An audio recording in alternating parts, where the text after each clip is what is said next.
ಎಲ್ಲರಿಗೂ ನಮಸ್ಕಾರ. ಇವತ್ತು ನಾನು ಬ್ರಾಹ್ಮಣರ ಶೈಲಿಯ ಮಜ್ಜಿಗೆ ಹುಳಿ ಅಥವಾ ಮಜ್ಜಿಗೆ ಪೌಳ್ದ ಮಾಡೋದನ್ನು ಹೇಳ್ತಾ ಇದ್ದೀನಿ. ಅದಕ್ಕೆ ಬೇಕಾಗಿರುವ ಸಾಮಾನುಗಳು: ಕೊಬ್ಬರಿ, ಹಸಿಮೆಣಸಿನ್ಕಾಯಿ, ಹಸಿ ಕರಿಬೇವು, ಕೊತ್ತಂಬರಿ, ಸೌತೆಕಾಯಿ, ಯಾವುದಾದ್ರೂ ಹಾಕ್ಬೋದು, ತರಕಾರಿ, ಬೆಂಡೆಕಾಯಿ, ಪಡವಲಕಾಯಿ ಹಾಕಿ ಮಾಡ್ಬೋದು. ನಾನು ಸೌತೆಕಾಯಿನ ಬಳಸ್ತಾ ಇದ್ದೀನಿ ಇವತ್ತು. ಇದನ್ನು ಮಿಕ್ಸಿಗೆ ಹಾಕೋಬೇಕು. ಮೊದಲು ಕೊಬ್ಬರಿ, ಹಸಿಮೆಣಸಿನ್ಕಾಯಿ, ಕೊತ್ತಂಬರಿ ಬೀಜದ ಪೌಡ್ರ್ ಹಾಕೊಳ್ತಾ ಇದ್ದೀನಿ.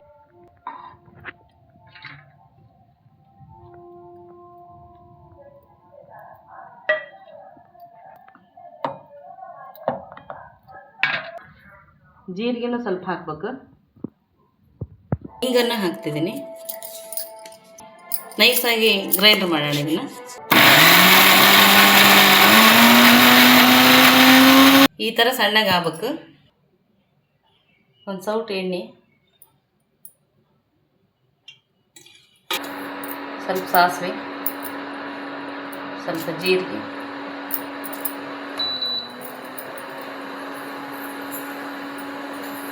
ಇಂಗು,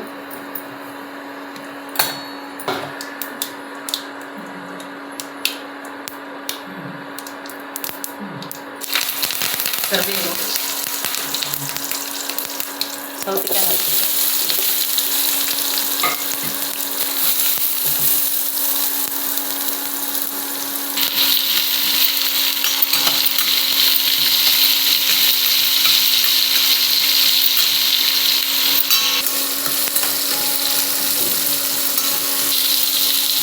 ಬಿಟ್ಟು ಇದು ಒಗ್ಗರಣೆಯಲ್ಲೇ ರುಬ್ಬಿದ್ದೆಲ್ಲ ಹಾಕಬೇಕು.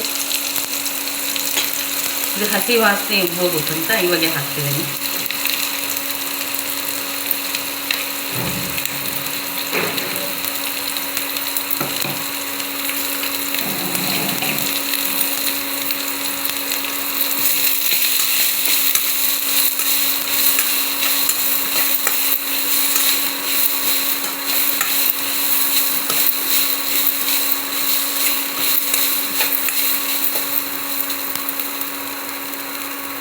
ನೀರು ಹಾಕಿ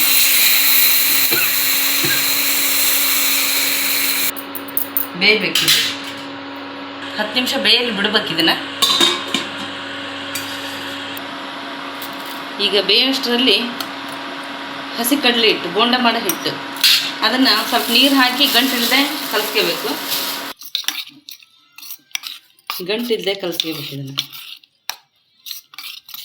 ಮಜ್ಜಿಗೆ ಹುಳಿಗೆ ಇದು ಮಜ್ಜಿಗೆ ಮತ್ತು ಇದು ತುಂಬಾ ಇಂಪಾರ್ಟೆಂಟ್. ಅರ್ಧ ಬೆಂದಿದೆ. ಅದು ಸ್ವಲ್ಪ ರುಚಿ ತಕ್ಕಷ್ಟು ಉಪ್ಪು ಹಾಕೋಣ.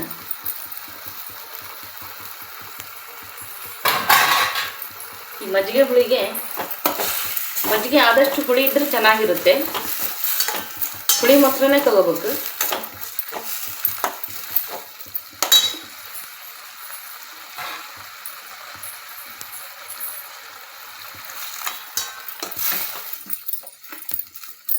ಇನ್ನೊಂದು 2 ನಿಮಿಷ ಬೇಯಲಿ.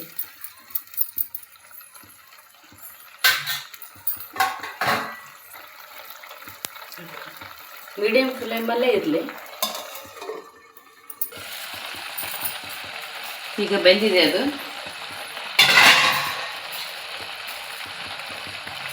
ಸ್ವಲ್ಪ ಅರಿಶಿನ ಪುಡಿ ಹಾಕೋಣ.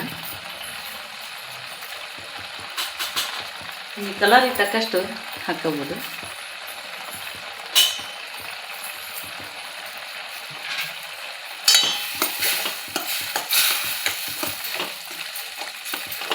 ನಂತರ ಇದು ಹಸಿ ಕಡಲೆ ಹಿಟ್ಟು ಕಲಸಿದ್ದಿದೆಯಲ್ಲ, ಇದೆಲ್ಲ ಅದಕ್ಕೆ ಹಾಕೋಣ. ಒಂದು ಸ್ವಲ್ಪ ನೀರು ಹಾಕಿ ಆಮೇಲೆ 4 ಮಂದಿಗೆ ಆಗೋಷ್ಟು ಮಾಡ್ತಾಯಿದ್ದೀನಿ ನಾನು.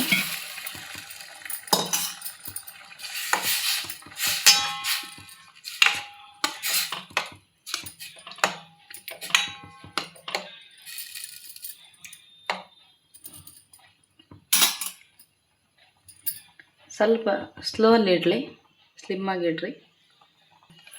ನೋಡಿ ಈಗ ಮಳ್ತಾ ಇದೆ. ಇದಕ್ಕೆ ಮಜ್ಜಿಗೆಯನ್ನು ಚೆನ್ನಾಗಿ ಕಡಿಯೋಣ. ಇದನ್ನು ಹುಳಿ ಮಜ್ಜಿಗೆ ಇದು.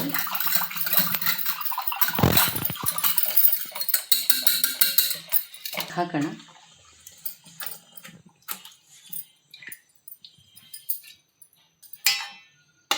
ಚೆನ್ನಾಗಿ ಕೈ ಆಡಿಸ್ರಿ.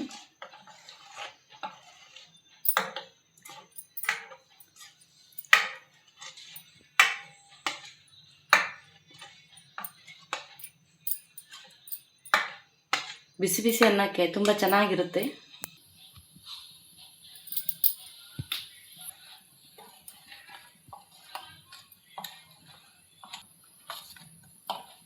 ಬ್ರಾಹ್ಮಣರ ಮದುವೆ ಮನೆಯಲ್ಲಿ ಇದನ್ನು ತಪ್ಪದೇ ಮಾಡ್ತಾರೆ ಎದುರುಗೊಳ್ಳೋ ದಿನ. ಇದು ಮಜ್ಜಿಗೆ ಹಾಕಿದ ಮೇಲೆ ಭಾಳ ಹೊತ್ತು ಮಳಿಸ್ಬಾರ್ದು. ಇದನ್ನು ಒಂದು 2 ನಿಮಿಷ ಮಳಿಸಿದ ಮೇಲೆ ಆಯಿತು, ಮಜ್ಜಿಗೆ ಪೋಳ್ದೆ ರೆಡಿ.